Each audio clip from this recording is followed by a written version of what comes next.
నమస్కారం. ప్రస్తుతం మనతో పాటు ప్రముఖ ఆధ్యాత్మికవేత్త, ప్రముఖ జ్యోతిష పండితులు ముల్లపూడి సత్యనారాయణ మూర్తి గారు ఉన్నారు. ఆయనతో మాట్లాడిద్దాం. నమస్కారం గురుగారు. నమస్కారం సృజన.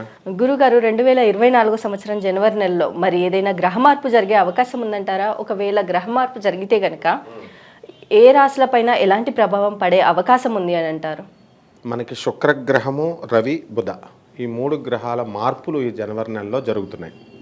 శుక్రుడు వచ్చి 18 జనవరి 2024లో ధనుస్సు రాశి ప్రవేశం చేస్తాడు.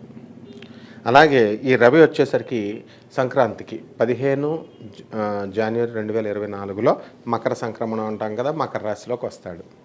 అలాగే ఈ బుధుడు 2 జనవరి 2024 సంవత్సరంలో మనకి డైరెక్ట్ అయ్యి మనకి వృశ్చిక రాశిలోకి వస్తాడనమాట. అలాగే ఈ బుధుడు 7 జనవరి 2024లో ధనుస్సు రాశిలోకి వస్తాడు. ఈ మార్పుల వల్ల 12 రాశుల్లో ఖచ్చితంగా మనకి మార్పులు అనేటటువంటివి సంభవిస్తాయి. అందులో మనం ఒక్కొక్క రాశికి ఒక్కొక్క విధంగా ఉంటుందన్నమాట. గురుగారు, 2024 సంవత్సరంలో వృషభ రాశి వారికి ఎలా ఉండబోతుంది అని అంటారు? అలాగే ఈ గ్రహ మార్పుల ప్రభావం ఏమైనా ఈ రాశి వారిపైన పడే అవకాశం ఉంది అనేసి అంటారా? ఖచ్చితంగా ఉంటుందమ్మా. ఈ వృషభ రాశి వారికి ఈ జనవరి 2024 సంవత్సరంలో మనకి 3 గ్రహాలు మారడం జరుగుతున్నాయి. అందులో ఏంటంటే ముఖ్యంగా శుక్రుడు 18 జనవరి 2024 సంవత్సరంలో ధనుసు రాశిలోకి మారుతున్నాడు. అలాగే రవి వచ్చేసరికి అందరికీ తెలిసిందే, రవి సంక్రాంతికి 15 జనవరి 2024 సంవత్సరంలో మకర రాశిలోకి ప్రవేశిస్తాడు. అందుకే మకర సంక్రమణం అని అంటాం. అలాగే బుధుడు వచ్చేసరికి జనవరి 2, 2024 సంవత్సరంలో డైరెక్ట్ అయ్యి వృశ్చిక రాశిలో ఉంటాడు. ఆ తర్వాత మళ్ళీ బుధుడు 7 జనవరి 2024 సంవత్సరంలో ధనుస్సు రాశిలోకి మారుతాడు. ఇవి ఈ నెలలో జరిగేటటువంటి మార్పులు. దీని ద్వారా ఈ యొక్క వృషభ రాశి వారికి సప్తమంలో బుధుడు వక్రించడం, ఎంతవరకు వక్రించినటువంటిది డైరెక్ట్ అవ్వడం, సభ్య దశలోకి వస్తాడు.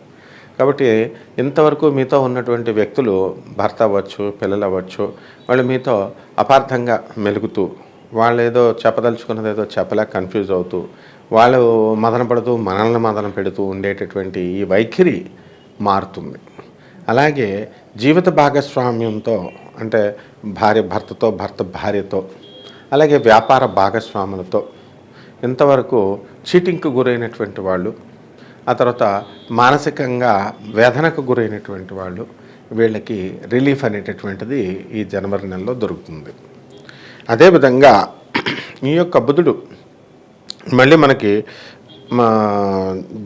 2 జనవరిని ఈ పరిస్థితి ఇలా ఉంటే 7 జనవరి అంటే 2, 3, 4 వారాల్లో 7 జనవరిలో మనకి ధనుస్సు రాశిలోకి ప్రవేశిస్తుంది.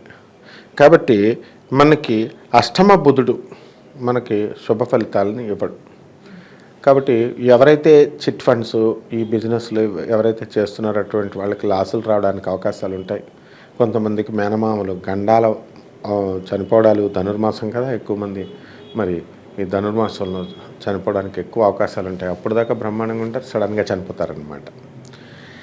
అలాగే మనము అనాలోచితంగా మాట్లాడేది, తొందరపాటు తరంతో మాట్లాడటం వల్ల అవతల వాళ్ళకి కష్టం కలిగి అవతల వాళ్ళు, ఆప్తులు మనకి దూరం అవ్వడానికి కూడా అవకాశాలు ఉంటాయి.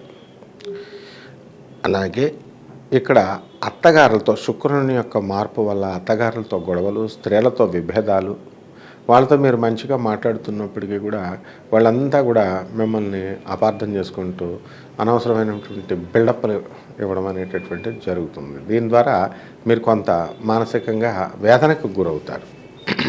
అందువల్ల మీరు అలాంటివన్నీ పట్టించుకోకుండా, మనకు ముందే తెలుసు కాబట్టి కొంచెం వాళ్ళతో స్నేహంగా ఉండడమో, లేకపోతే వాళ్ళని కొంచెం దూరంగా మన లిమిటేషన్స్లో మనం ఉండడమో చేసుకోవాలి.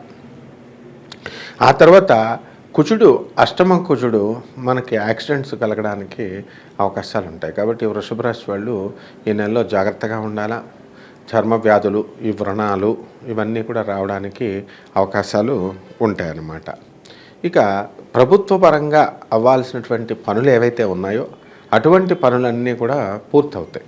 అంతవరకు పెండింగ్లో ఉన్నటువంటి పనులన్నీ కూడా కాంట్రాక్టర్సు వీళ్ళు ఎవరైతే మున్సిపల్ కాంట్రాక్టర్స్, రైల్వే కాంట్రాక్టర్స్ వీళ్ళు ఉంటారు కదా, అటువంటి వాళ్ళంతా కూడా మనకి ఏం చేయాలి, బిల్స్ అనేటటువంటివి శాంక్షన్ అవుతాయి అన్నమాట. కాబట్టి ఈ విధంగా మనకి ప్రబలమైనటువంటి మార్పులు ఇక్కడ ఈ విధంగా జరుగుతాయి. ఆ తర్వాత లాభంలో ఉన్నటువంటి రాహు అది రొటీన్గా మీకు ఉన్నతమైనటువంటి పదవుల్ని వీటిని అన్నిటిని కూడా తెచ్చిపెడుతుంది. మరి అలాగే రాజకీయ నాయకులకు ఎలా ఉండబోతుంది అనేసి అంటారు? రాజకీయ నాయకులకి వృషభ రాశిలో ఉన్నటువంటి వాళ్ళు ఎమ్మెల్యేలుగా ఎంపీలుగా మరి బ్రహ్మాండంగా గెలిచారు. చక్కగా వీళ్ళని క్యాబినెట్లోకి ఆహ్వానించడం జరుగుతుంది. మంచి మంచి ఉన్నత పదవులు రావడానికి అవకాశాలు ఉంటాయి.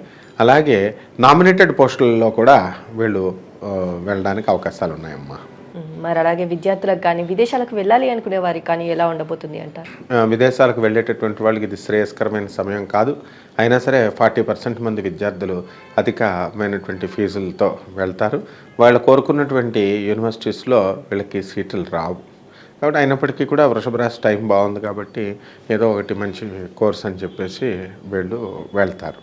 ఇక గురుని యొక్క పరిస్థితి, 12ంట్లో ఉన్నటువంటి గురుడు మరి ఈ చిట్ ఫండ్స్, స్పెక్యులేషన్స్లో, ఆ తర్వాత ఈ యొక్క ఫైనాన్స్కి సంబంధించినటువంటి వ్యవహారాలలో వీళ్ళంతా కూడా కొంచెం ఇరుక్కోవడం జరుగుతుంది. అంటే మనం ఎవరికైనా అప్పులు ఇచ్చినా మనం తీర్చలేకపోతాం, లేకపోతే వాళ్ళు మనకు ఏమైనా అప్పులు ఇస్తే మనం ఇస్తే వాళ్ళు మనకి ఇంకా తీర్చకపోవడం ఇలా జరుగుతుందన్నమాట.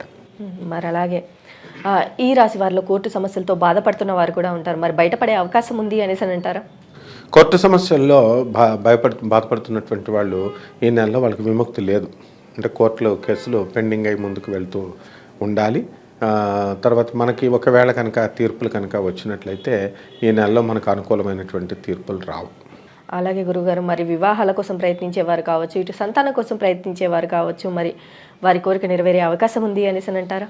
వివాహాల కోసం ప్రయత్నం చేసేటటువంటి వాళ్ళకి ఇది సరైనటువంటి సమయం కాదు. ఈ నెలలో మామూలుగా వివాహాలకు వెళ్తారు, కుదుర్చుకుంటారు, అది వేరే విషయం. అలాగూ జనవరి నెలలో వివాహాలు అనేటటువంటి తక్కువగా ఉంటాయి. అలాగే సంతానం గురించి అడిగారు కాబట్టి సంతానంలో ఉన్నటువంటి వాళ్ళకు కూడా ఈ జనవరి నెల కొంచెం అంత అనుకూలమైనటువంటి సమయం కాదు. తర్వాత వీళ్ళకి సంతానం కలుగుతుంది. ఈ నెలలో కన్సీవ్ అయ్యేటటువంటి అవకాశాలు చాలా తక్కువ మందికి ఉంటాయి.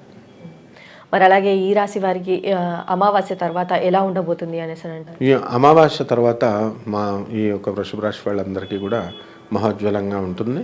అన్ని రంగాలలో కూడా వీళ్ళకి మానసిక సంతృప్తి, అన్ని వ్యాపారాల్లో కూడా వీళ్ళకి మంచి లాభాలు, అండ్ గవర్నమెంట్, ప్రైవేట్ ఉద్యోగాలు చేస్తున్నటువంటి వాళ్ళందరికీ కూడా ప్రమోషన్స్, బోనస్లు, పండగ పాముళ్ళు ఇవన్నీ కూడా రావడం జరుగుతుంది. మరి అలాగే ఇది సంక్రాంతి సమయం. మరి ఈ సంక్రాంతి సమయంలో ఎలాంటి పనులు చేయాలి అనేసి అంటారు?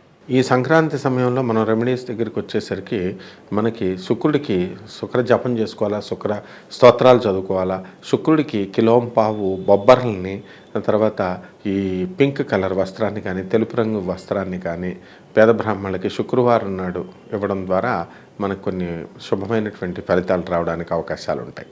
మరి అలాగే వీరు ఏ దేవతారాధన చేసుకోవాలి అనేసి అంటారు? లక్ష్మీదేవికి ఆరాధన చేయాలా.